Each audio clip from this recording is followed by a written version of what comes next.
Фильм Бостон қаласынан басталады. Онда адамдар күнделікті өмірлерін сүре береді. Кенеттен олар белгісіз түрде жерге құлап хаос тудырады. Одан кейін бұл көрініс геология профессоры доктор Джошқа ауысады. Ол студенттерге тығыз нысандардағы дыбыс толқындарының қасиеттері туралы үйретіп жатады. Сабақты билік адамдары үзіп, Джоштан өздерімен бірге жүруін сұрайды. Олар оны Вашингтондағы құпия мекемеге алып барады. Онда досы Конрад Зимскиймен кездеседі. Оны да өте маңызды талқылауға алып келгенін айтады. Екеуі қайтыс болған адамдармен толтырылған үлкен бөлмеге әкелінеді. Бұл олардың бастапқыда қауіпті жерге келдік деген ойларын туғызады. Дәл осы кезде оларды армия генералы Пруссель қарсы алады. Ол оларға бір мезгілде жұмбақ өлім туралы хабарлайды және олардың сараптамасын іздейді. Джош геофизик. Сол себепті ол мұндағы адамдардың күшті электромагниттік импульстен қайтыс болды деп болжайды.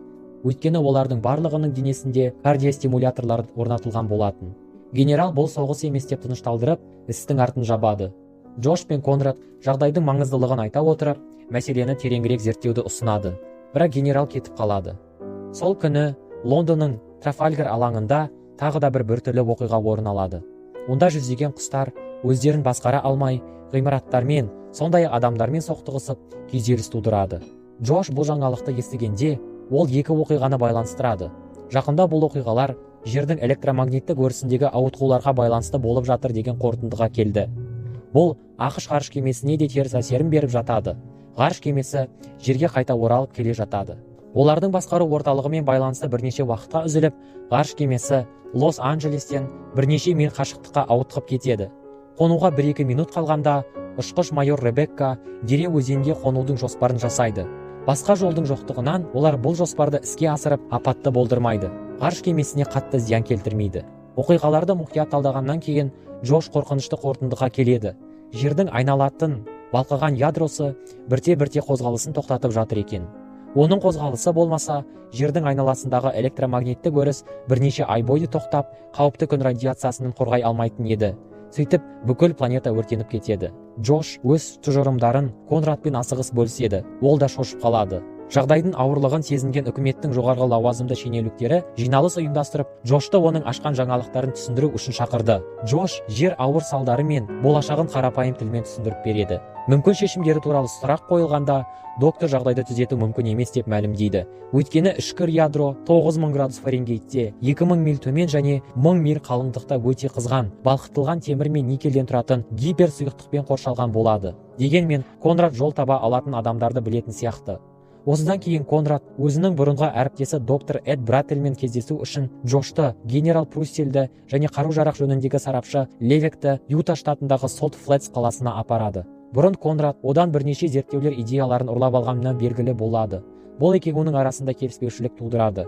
Дегенмен де, жердің болашағы үшін Эд онымен қайтадан жұмыс істеуге келіседі. Содан кейін ол жоғары қуатты лазерлер сериясын қолданып отырып, жердің жоғарғы жылдамдықпен бұрғылау үшін өзі жасаған құралдарын көрсетеді. Ол сондай-ақ оларға анобтениум, планетаның тереңіндегі орасан зор қысымға төтеп беруге қабілетті материалды көрсетеді. Сондай-ақ олардан энергия өндіреді.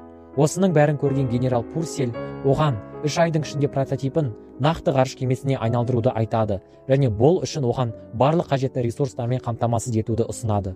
Келесі күннен бастап жұмыс қарқынды түрде басталады. Кейінгі күндері НАСА ұшқыштары командирі Ричард Айверсон мен майор Ребекка Чайлдсқа ғарыш кемесін басқаруға шақырылды. Бұған қоса сарапшы, компьютер хакері Теодор Дональд Финч күтіліп жатқан апат туралы жаңалықтарды және олардың интернеттен қайта іске қосу әрекетін сақтау үшін жіберіледі. Бұл жоғары кәсіби команданы Джош басқарады. Ақырында кеме жылан тәрізді Вергилий атты кемеге айналады. Ол бірнеше бөліктен тұрады және Тынық мұхитындағы Мариан шұңғырмасы, яғни жердің ең терең нүктеден ұшырылады. Егер кеменің бір бөлігі зақымдалып қалса, операциялық жүйе кеменің қалған бөлігіне қауіп төндірмес үшін сол бөлікті автоматты түрде алып тастайды. Олар керекті жерге жеткенде, оның ядросын қайта іске қосу үшін жергілікті үлкен жарылғыш зарядты орналастырады. Бір күні команда аспандағы найзағайдың күшті дауылын байқайды. Оны өз жүйесінде тексере отырып, олар Римге түсетінін түсінеді. Әрекет ету мүмкіндігінсіз найзағай бірнеше жарылыстарға әкеледі.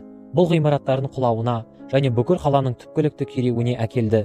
Бұл оқиға экипаждың планетаның олар күткеннен тезірек ыдырап жатқанын және сынақ кезеңіне жеткілікті уақыт жоқ екенін түсінуге мәжбүр етеді.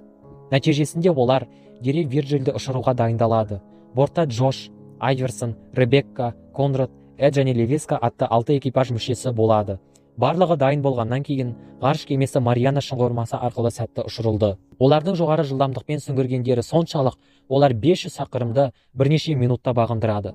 Жабдықтар дұрыс жұмыс істеп жатқанын көрген экипаж біраз тынышталады.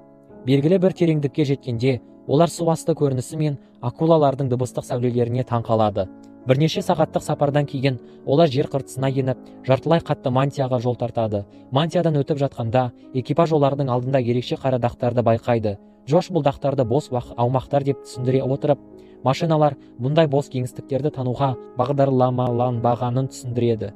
Олар бағытын өзгертпес бұрын кеме алып, бос геоттық құрылымды бұрғылайды, апатқа ұшырайды және оның лазерлік бұрғылау құрылғысын зақымдайды.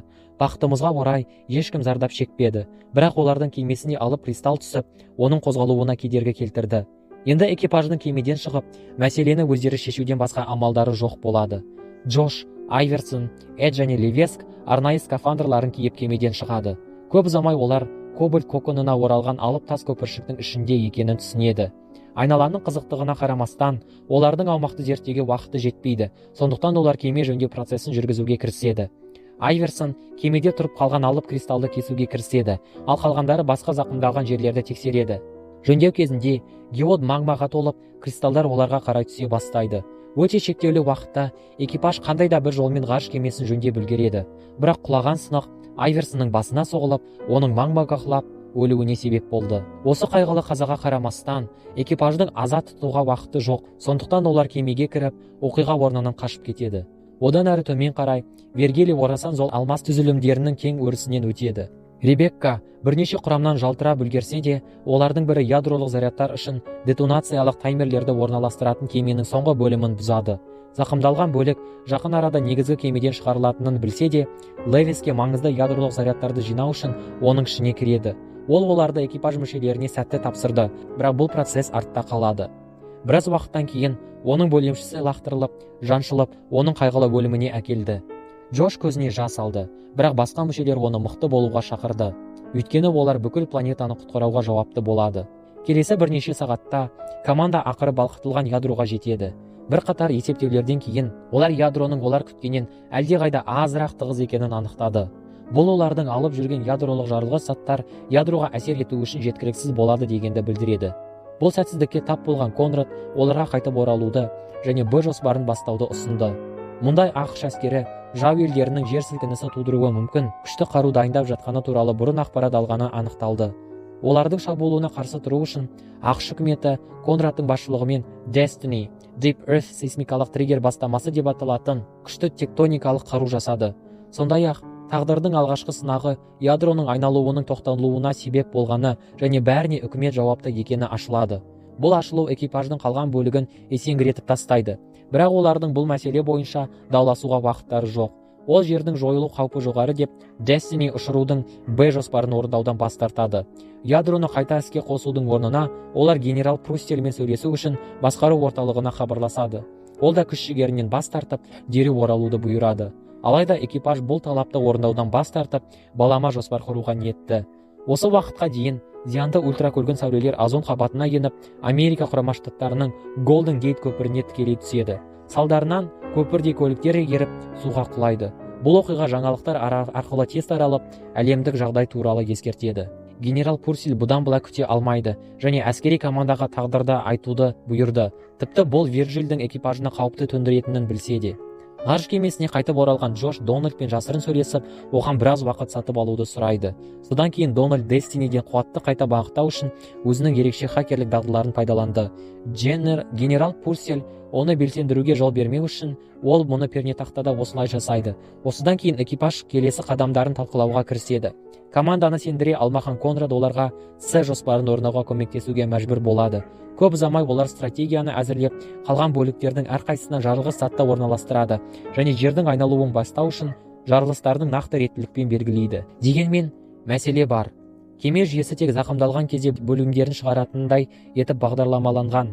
Нәтижесінде олар өз жоспарын әрі қарай орындау үшін бағдарламаны қолмен қайта өзгертуі керек болады. Бұл үшін олардың кез келгені Вергилияның алдыңғы жағындағы ашық алаңға баруы керек. Ол балқыған ядроның жылуына тікелей ұшырайды. Осы кезде Эд планетаны құтқарудың үлкен игілігі үшін өз өмірін құрбан етуге ерікті түрде ерікті болады. Ол костюмін киіп, купеден шықпас бұрын экипаж мүшелерімен соңғы қоштасады. Алдыңғы есік ашылған бойда Эдті қатты ыстық басып, қолындағы құралды әп-сәтте өртеп жібереді. Қарқынды жағдайларға қарамастан, ол алға басып, қайта анықтау жүйесін сәтті іске қосады. Алайда ол қайғылы түрде құлап, ыстыққа көнеді. Джош оны шығаруға көп тырысады, бірақ нәтиже болмайды. Ребекка енді оларды ести алмайтындықтан, ол бақытты есептеп шығару процесін бастайды. Нәтижесінде Джош Конрадты арта қалдырып, айыру бөлімінен қашуға мәжбүр болады. Кейіннен экипаждың қалған мүшелері ядролық зарядтарды лақтырмас бұрын әрбір бөлімшеге орнатуға кіріседі. Бірақ соңғы екі купеге келгенде, олар әлі де бұл үшін жеткілікті жарылғыш заттардың жетіспейтінін түсінеді. Олар шешім таба алмай тұрып, ғарыш кемесі Конрадты тұзаққа түсіріп, байланыс жүйесін бұзып, үлкен соққыға ұшырайды. Енді оның басқа таңдауы қалмағандықтан, Джош соңғы жарылысқа қосымша энергияны қамтамасыз ету үшін Вирджилдің ядролық қуат көзін пайдаланады. Соңғы бөлікті шашырағаннан кейін ол Ребеккаға оралып, не істегені туралы айтып береді. Ол сондай-ақ олардың үйге оралуы үшін электр қуатының жеткіліксіз еткенін айтады. Бұл таңғаларлық хабарламаға қарамастан, Ребекка оның шешімін құрметтеп, оны жұбатып, дәл солай жасайды. Олардың тағдырын күтіп отырғанда, Джоштың басына бір идея келеді. Вирджил неоптаниядан тұратындықтан, ол жылу мен қысымнан энергия өндіруге қабілетті. Осыны түсінгеннен кейін, екеуі Вирджилдің қақпағын күн панельдеріне қайта конфигурациялау бойынша жұмысқа кіріседі. Бұл оған қажет басқа жұмылуды сіңіреді. Оларды таң қалдырғаны, кеме өз күшіне ие болып, жүйелерін іске қосады. Көп ұзамай бөлінген бөліктер бірінен соң бірі жарылып, ядроның айналуына қайта бастайтын толқындық әсерді тудырады. Осының нәтижесінде озон қабаттары жаңарып, планета өздігінен жазыла бастайды. Оның үстіне үлкен жарылыс Вирджилдің ядродан шығарып, тектоникалық плиталардан жоғары жылдамдықпен өтіп, ақырында Гавайи маңындағы мұхит түбіне енеді. Енді бұл ортадағы жылу мен қысым әлдеқайда төмен болғандықтан, Вирджил соңғы рет өшіп, аларды су астында қалдырады. Әлі де берілуге дайын емес, әйтеуір осынша жылдамдыққа шыдамаған Джош кеменің маңында киттерді тарту үшін қуатты аз ультрадыбысты пайдаланады. Осы уақытта үкімет тірі қалғандарды іздестіруде, бірақ бастапқыда олардың ізін таппайды. Көп ұзамай Дональд кит дыбысын естиді. Ол оны Вирджилдің ізіне түсу үшін пайдаланады. Нәтижесінде кеме су бетіне шығарылып, аман қалғандар ақыры құтқарылды. Соңғы көріністе Дональд киберкафеде көрінеді. Ол Вирджил мен оның командасы туралы ақпаратты жүктейді. Нәтижесінде әлем экипажды кейіпкерлер ретінде құрметтейді.